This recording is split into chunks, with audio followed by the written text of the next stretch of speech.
Assalamualaikum warahmatullahi wabarakatuh. Waalaikumsalam warahmatullahi wabarakatuh. Bagaimana kabar kalian pada hari ini? Baik. Alhamdulillah. Baiklah, sebelum kita mulai pembelajaran kita pada hari ini, saya minta tolong kepada ketua kelas Arif untuk memimpin doa pada hari ini, agar kelas kita pada hari ini berjalan dengan lancar. Boleh mulai? Baik, sebelum memulai pelajaran pada siang hari ini, alangkah baiknya kita berdoa terlebih dahulu. Berdoa di luar. Bismillahirrahmanirrahim. Rabbi zidna ilman warzuqna fahman. Baiklah, sebelum kita mulai pembelajaran, kita cek absensi dulu. Ada siapa yang tidak hadir pada hari ini? Adinda, Pak. Kenapa Dinda? Sakit, Pak. Astagfirullahaladzim. Mari kita doa kepada Adinda agar penyakitnya diangkat oleh Allah Subhanahu wa taala. Amin. Baiklah, pada hari ini Bapak memberikan materi tentang meyakini Nabi dan Rasul Allah. Bapak mau tanya kepada kalian, Nabi dan Rasul itu sama atau beda? Beda, Pak. Beda. Berapa beda? Karena manusia. Nanti kita bahas ya. Terus ada pertanyaan juga. Ada yang tahu nggak jumlah Nabi dan Rasul? Boleh Amelia? Jumlah Nabi 25, Pak. Sebenarnya hampir benar. Nabi banyak. Ya, Bapak beritahu dalam suatu riwayat daripada Imam Ahmad dan Abu Dzar radhiyallahu an, keseluruhan jumlah Nabi sebanyak 124.000. Dicatat ya, itu parah catat. 124.000 Nabi kurang dan lebih. Sedangkan sedangkan Rasul berjumlah 310 sampai 315 Rasul. Nah, apa itu Nabi dan Rasul? Itu Nabi dan Rasul itu memiliki perbedaan. Jadi yang pertama Nabi. Apa perbedaan antara Nabi dan Rasul? Nabi adalah orang pilihan yang menerima wahyu dari Allah Subhanahu wa taala, tetapi Nabi tidak diwajibkan menyampaikan ajaran atau syariat baru kepada umatnya. Tugas Nabi itu biasanya hanya melanjutkan ajaran Rasul sebelum zaman itu. Nah, jadi Nabi itu diberi tugas pada Nabi itu adalah orang pilihan daripada Allah Subhanahu wa taala. Nabi cuma mendapat wahyu tetapi tidak diwajibkan dia untuk menyampaikan syariat atau ajaran baru tadi. Nah, sedangkan Rasul kebalikan daripada Nabi. Rasul itu adalah orang pilihan Allah Subhanahu wa taala, orang yang menerima wahyu tetapi diwajibkan atas dia untuk menyampaikan kepada umatnya sebagai ajaran yang baru. Rasul diutus untuk mengajak manusia ke jalan yang benar dan biasanya membawa ajaran syariat baru sebagai pedoman hidup. Nah, contohnya Nabi kita, Nabi Muhammad Sallallahu Alaihi Wasallam. Nabi Muhammad tuh mendapat wahyu daripada Allah, terus disampaikan kepada kaumnya pada saat itu yang kita kenal sekarang, yaitu Al-Quran. Boleh Bapak tegak kok, letak duduk. Apa itu Rasul Ulul Azmi? Ada yang tahu nggak Ulul Azmi itu apa?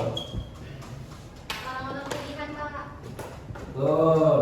Ada lagi? Ini menambahkan? Arif, Ulul Azmi? Nabi yang memiliki kesabaran. Betul. Dibaca ya? Jadi Rasul Ulul Azmi itu kalau diibaratkan pasukan di Indonesia, yaitu itu memiliki pasukan khusus, yaitu Rasul tadi. Sedangkan Rasul Ulul Azmi itu di atasnya daripada pasukan khusus tadi. Jadi udah istimewanya nih Rasul Ulul Azmi ini. Rasul ulul azmi, pengertian daripada Rasul ulul azmi dicatat kawan-kawan apa anak-anak? Rasul ulul azmi adalah rasul-rasul pilihan yang memiliki keteguhan, keimanan, kesabaran, ketakwaan yang luar biasa dalam menghadapi cobaan daripada berdakwah dalam ajaran Allah Subhanahu wa taala. Mereka tetap teguh dalam berdakwah meskipun mendapat banyak penolakan dan cobaan yang berat.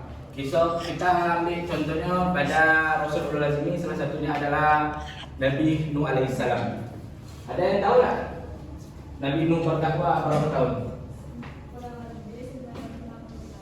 Betul. Nabi Nuh berdakwah selama 950 tahun. Ya. Nabi Nuh dalam suatu riwayat disebutkan berumur sekitar daripada 1000 sampai 1700 tahun. Itu umur Nabi Nuh. Dan Nabi Nuh berdakwah selama 950 tahun. Nabi Nuh itu banyak mendapat penolakan pada zaman itu. Bahkan keluarganya, anaknya yang kita tahu dalam kisahnya tidak percaya akan ajaran daripada Nabi Nuh. Daripada itu Allah Subhanahu wa taala memberi julukan kepada Nabi Nuh sebagai salah satu Rasul ulul azmi. Terus poin selanjutnya, ciri-ciri daripada Rasul ulul azmi tadi. Yang pertama udah jelas, memiliki kesabaran yang sangat tinggi. Kita ambil contoh daripada kisah Nabi Muhammad SAW.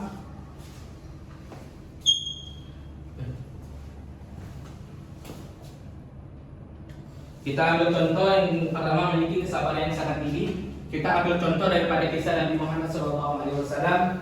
Kita tahu Nabi Muhammad SAW adalah orang yang paling sabar dalam berdakwah. Dia dicaci, dimaki, dihina, tetapi Nabi Muhammad tetap teguh dalam berdakwah. Terus yang kedua, ciri-ciri daripada Rasul ulul azmi ada mendapat ujian yang berat daripada kaumnya. Nah, ini contohnya hampir keseluruhan daripada Rasul ulul azmi pasti mendapat penolakan daripada ujian berat daripada kaumnya. Terus tetap teguh dalam berdakwah walaupun banyak penolakan. Kita bisa ambil contoh daripada kisah Nabi Musa alaihissalam. Ada yang tahu kisah Nabi Musa? Tahu Pak. Coba Roda, apa kisah Nabi Musa itu kenapa ini? Dia dilanjutkan ibunya di sungai. Salah satunya yang dapat penolakan yang paling besar. Sudah tahu? Bapak jelaskan. Yang paling kita ketahui, Nabi Musa bersama saudaranya, bahkan pada saat itu rajanya yaitu Fir'aun menganggap Nabi Musa itu adalah seorang yang tukang sihir, tukang santet atau semacamnya, hingga bahkan kaumnya pun Bani Israel dilaknat oleh Allah Subhanahu wa taala karena tidak mengikuti ajaran daripada Nabi Musa. Dan Allah juga mengazab Fir'aun ya, karena dia telah mengata-ngatai Nabi Musa atau tidak mengikuti Nabi Musa alaihissalam. Duduk terus. Nah, poin yang kelima. Dilihat, ini 5 Rasul ulul azmi. Ada 5 Rasul ulul azmi. Yang pertama, coba sebutkan dulu 5 Rasul ulul azmi ada. Yang pertama ada Nabi Nuh Pak. Nah, betul. Terus Nabi Nuh berdakwah dalam waktu. baca nama itu coba. Oh, yang kedua Nabi Ibrahim. Yang ketiga Nabi Musa. Yang keempat Nabi Isa. Dan yang kelima Nabi lagi Pak. Astagfirullahaladzim. Maaf, ini bapak salah ketik pada malam itu ya. Bapak tidur. Ada ini Nabi Muhammad sebenarnya. Terus bapak salah ketik ini. Aduh. Yang pertama daripada Rasul ulul azmi itu, yang pertama adalah Nabi Nuh alaihissalam. Nabi Nuh berdakwah dalam waktu yang sangat lama, tetapi hanya sedikit yang mengikuti dia. Nabi Nuh tetap sabar meskipun banyak yang menolak. Seperti kisahnya kita tahu anak Kan'an diazab oleh Allah karena tidak mengikuti daripada Nabi Nuh. Terus yang kedua ada Nabi Ibrahim.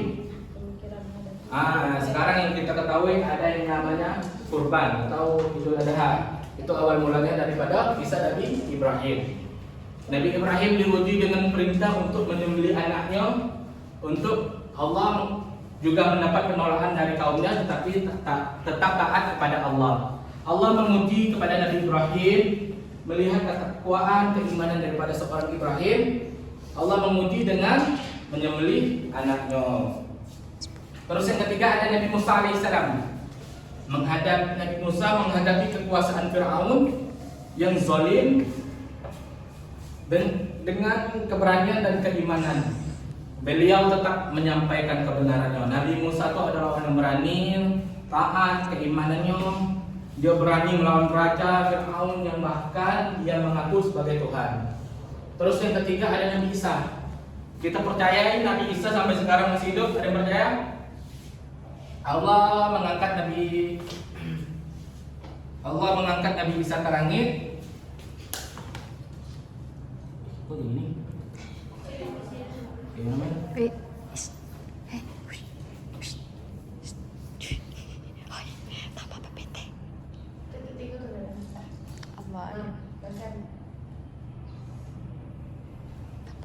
Allah mengangkat Nabi Isa ke langit untuk membunuh Dajjal pada hari kiamat. Jadi Nabi Isa menghadapi banyak penolakan dan fitnah, bahkan dia mendapat fitnah masih di dalam kandungan ibunya. Namun tetap berdakwah dengan penuh kesabaran. Itulah daripada Nabi Isa. Ini sebenarnya Nabi Muhammad. Nabi Muhammad adalah Nabi kita, junjungan kita. Nabi Muhammad adalah orang yang paling sabar dalam berdakwah. Terus banyak kisah-kisah yang kita ketahui perjalanan berdakwahnya, tapi Nabi Muhammad tetap teguh dalam berdakwah. Dan sekarang kita menikmati masa yang terang benderang oleh Nabi Muhammad SAW. Terus ini kita dapat meneladani daripada sifat wajib bagi Rasul. Kita dapat meneladani sifat yang pertama yaitu sidik, yaitu jujur. Apa itu sidik? Orang yang selalu berkata benar dan tidak berbohong. Contoh yang bisa kita teladani yaitu jujur saat mengerjakan ujian atau berbicara baik kepada guru dan teman. Dan terus yang dapat kita teladani daripada sifat amanah yang dapat dipercaya, menjaga kepercayaan baik seseorang. Contohnya kita dapat teladani yaitu mengerjakan tugas yang diberikan dan tidak menyontek. Roda yang menyontek roda. Iya Pak, siap. Terus tabel ya. Kita menyampaikan kebenaran kepada orang lain. Contohnya mengingatkan teman untuk belajar atau berbuat baik. Terus yang terakhir adalah fathana. Patona, Bapak. Sorry. Fathona, yaitu cerdas dalam berpikir dan bertindak. Contoh yang dapat kita teladani yaitu rajin belajar, berpikir sebelum bertindak, terus dan mengambil keputusan yang baik. Sebelum Bapak tutup, Bapak ada kuis sedikit yang dapat menjawab boleh angkat tangan dan berdiri. Bapak sebutkan ciri-ciri daripada seorang Rasul, kalian menyebutkan nama Rasulnya. Soal yang pertama, Rasul yang membuat kapal besar saat banjir. Siapakah dia? Membuat kapal besar saat banjir. Boleh, Rauda? Nabi Nuh. Betul. Nabi Nuh alaihissalam. Betul, Rauda mendapat sopi letter. Terus yang itu. Soal yang kedua. Dengar baik. Rasul yang menerima kitab Taurat. Kami lihat. Nabi Musa. Betul, mendapat jackpot Shopee. Baiklah, kesimpulan pelajaran yang kita ambil, kita bukan baik-baik.